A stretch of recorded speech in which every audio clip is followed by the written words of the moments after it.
The first warning sign that the Post might not be the greatest thing is that for a film that has all the marks of what should be a great Oscar movie, Meryl Streep, Tom Hanks, Steven Spielberg, a historical drama, it only got nominated for 2. That's not to say it's a complete train wreck by any means, but it just doesn't quite fill up to the potential that it could have given the talent that's been put into it.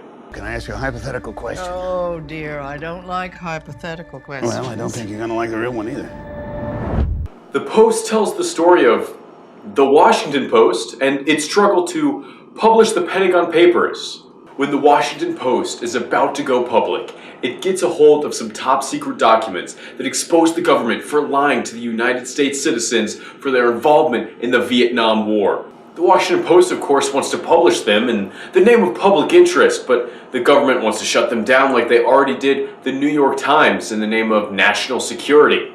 The whole government versus the press thing was the main reason that Steven Spielberg pushed this movie forward in the production schedule, and obviously they wanted to capitalize on the whole conflict between President Trump and the press today. And it does bring up some solid points about the First Amendment and the press's role towards the people. It just might benefit if it didn't, bring it up every 10 minutes. After the 11th or 12th time of a line like, quality, not quantity, is going to drive profitability, or we can't let the government dictate to us, or we have an obligation to the public, or we need to hold the government accountable, or you get the idea. It gets a little bit tiring. And it leads to a plot that, while pretty interesting, it relies really on this real-world connection to pull the audience interest in, rather than the story that it's trying to tell in itself, which I think was interesting enough on its own. Things do move at a relatively quick pace, even in scenes where it's a bunch of bankers sitting in a circle and talking, or it's a newsroom meeting. The camera's usually moving around to different angles and different points of view a lot, so it makes feel like things are happening, except for in specific moments of high tension or when big decisions are being made, and there's an active choice made to hold the camera still. Ben, I might have something. It must be precious cargo. It's just government secrets.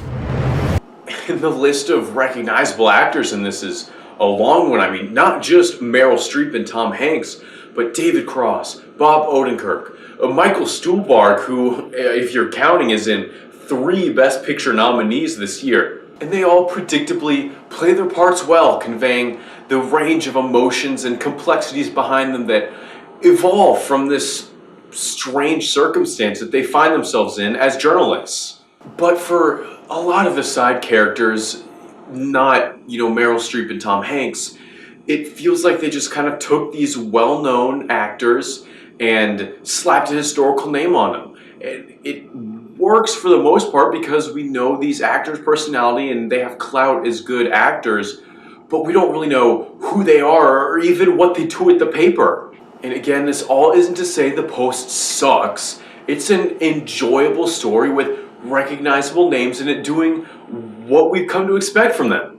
But when you're looking at a movie that's been nominated for Best Picture, you gotta kind of put it up against those things it's been nominated with, and that can lead to some nitpicking here and there, and I guess these are my nitpicks. So for those who are interested in this type of historical film, or especially the movie's theme, which again it goes really hard on, I think this will be a great watch for you guys. And if you're not so interested in the theme, then, well, I can understand being very put off by that, or maybe the two-dimensional characters.